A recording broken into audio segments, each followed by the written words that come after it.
This time to another wahala to Dr. Naik here. Dr. Naik is saying that according to Quran here, God is uncreated. And in fact, due to what he said, someone is asking a big question here, and there is a big wahala to Dr. Naik here. The person is asking that, Doctor, you are saying that God is uncreated. So now, how can God exist if God is what uncreated? And this particular question here is causing a big wahala to Dr. Naik here. I'm not going to take much of your time here. Let's go and see how Dr. Naik is finding it very difficult to answer this particular question, as he is saying that God is uncreated according to Quran. So now let's go and see.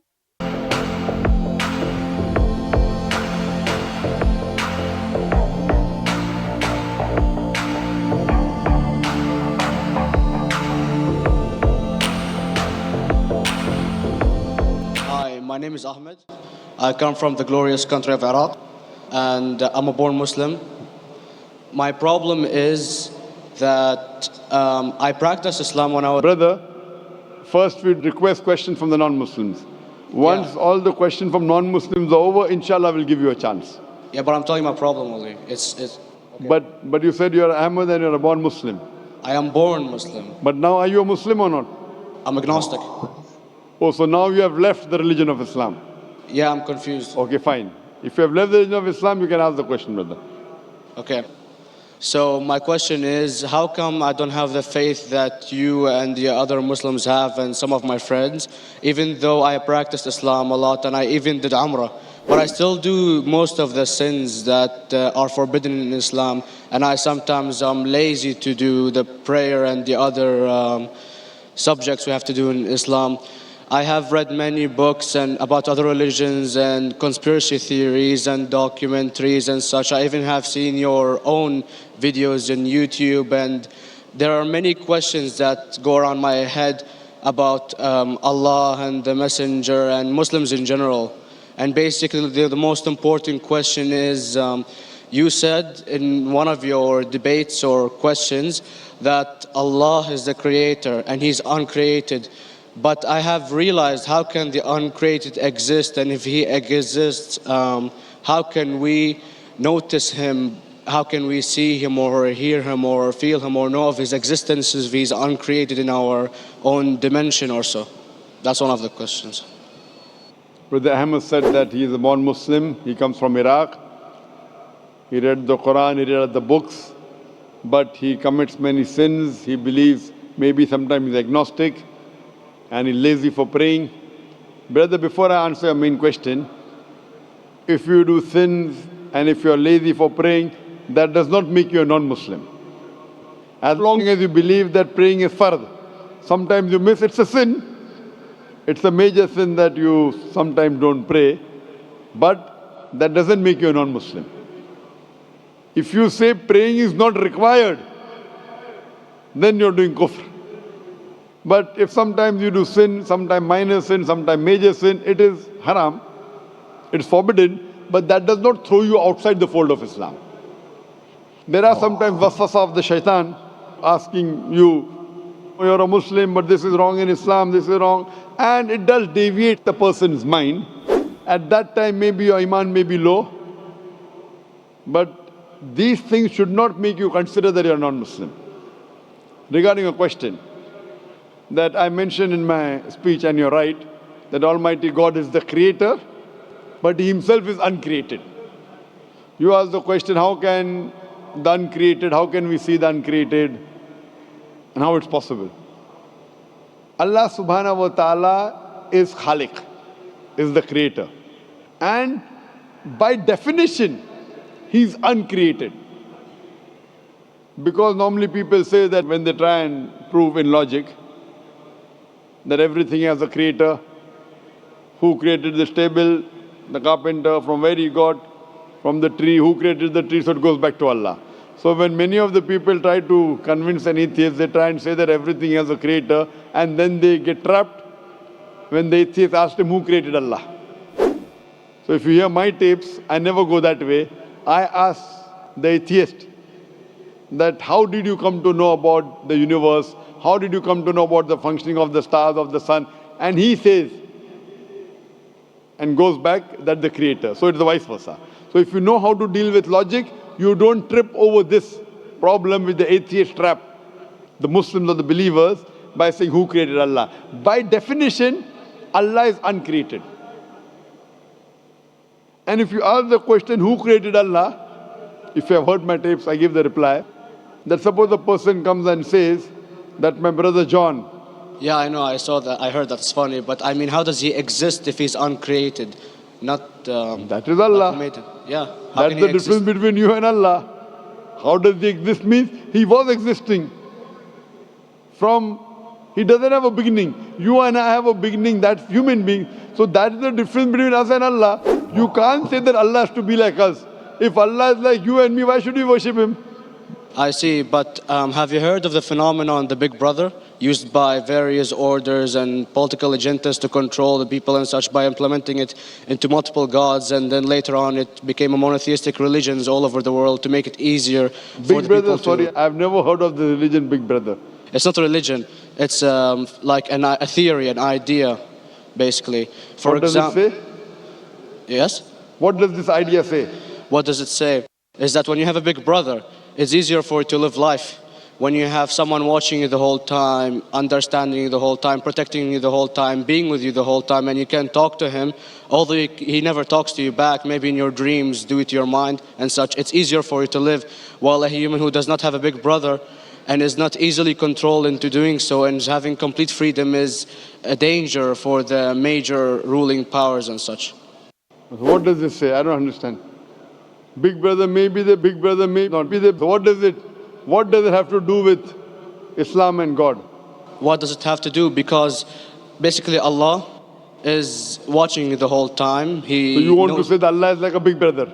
Indeed, you use Him for your protection so you won't be scared. You know what I mean? See, this is the hypothesis. Hypothesis. If you have heard, how do I convince an atheist? If you have heard my answer, that you said that you're agnostic, you're atheist.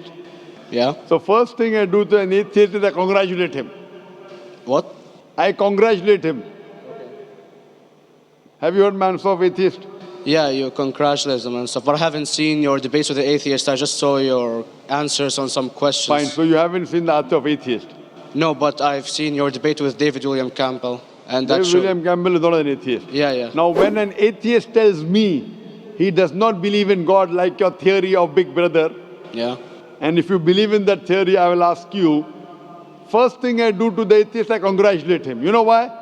Yeah, because they think and they don't follow what their parent does and such stuff like that. No. I congratulate him because he is not doing blind belief.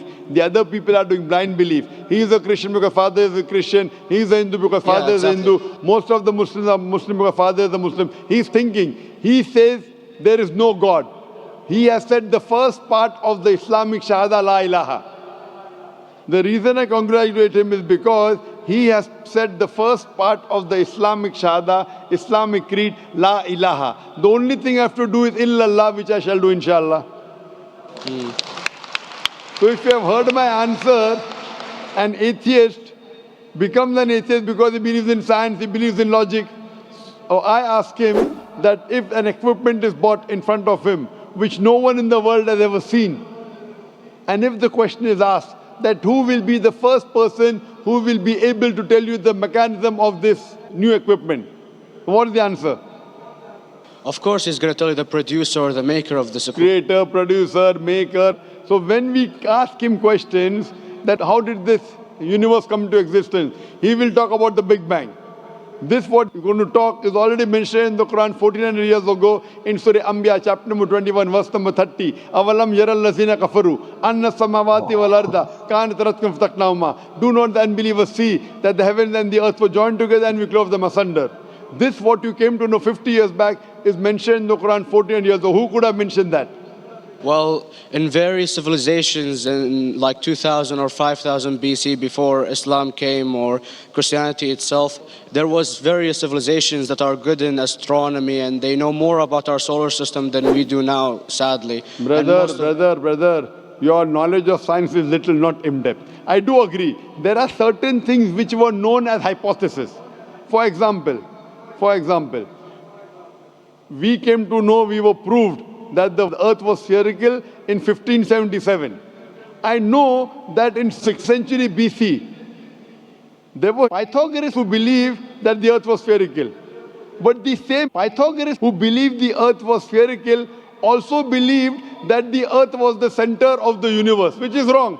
You show me one civilization which believes 100% what the Quran has mentioned. I challenge you.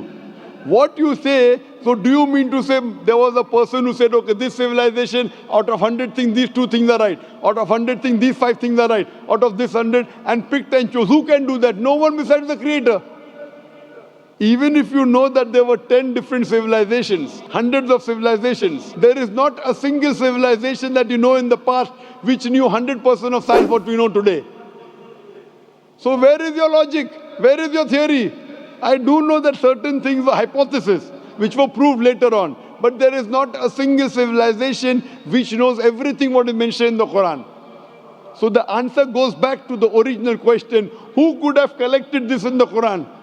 Someone 1400 years back, could he do and say, okay, out of these 100 things, these 3 are right. Out of these 100 things, these 2 are right. Out of this, it's not possible. Mathematically, it's not possible. Well, you never gave the idea of extraterrestrials or so. I mean, knowledge is power. And brother, I'm asking you a simple question. We are not come here to have a debate. yeah. I'm asking you a question. Point out a single civilization. You're asking something else. Yeah, we are not here to discuss. You can come in the room and discuss. You ask a question, I'm giving you the answer. You gave about old civilization. I told you you're right. But out of 100 things, 98 they were wrong. So I'm asking you, who could have mentioned this in the Quran? You're talking something else now. Yeah, well, I'm asking a simple question, 2 plus 2 equals how much? You're saying, I'm telling you 3 multiplied by 3 is how much? I'm asking a name, you're telling that where do you live? I'm asking a simple question, name me a single civilization which has everything what was mentioned in the Quran. Do you know of any or not? Yes or no? Well, not everything, of course. Even not 10%. Why? Babylon knows of most of the planets and such. Planet is not the only thing mentioned in the Quran. There are 1,000 things mentioned in the Quran. To say what 1,000 things are mentioned in the Quran, 10% would be equal to 100 things. Did Babylonian civilization knew about 100 things mentioned in the Quran? No, because they don't have the They knew 5 or 6 things. In percentage wise, very small. So, of course. Who can be the author of the Quran besides the Creator to know what is right, what is wrong? Today, science has established the hypothesis mentioned by Babylonian so many centuries back is today proven. So these were hypotheses in the past, which out of them many have been rejected, some have been accepted. So to collect all which is 100% correct has to be from the Creator and no one else. Hope that answers the question.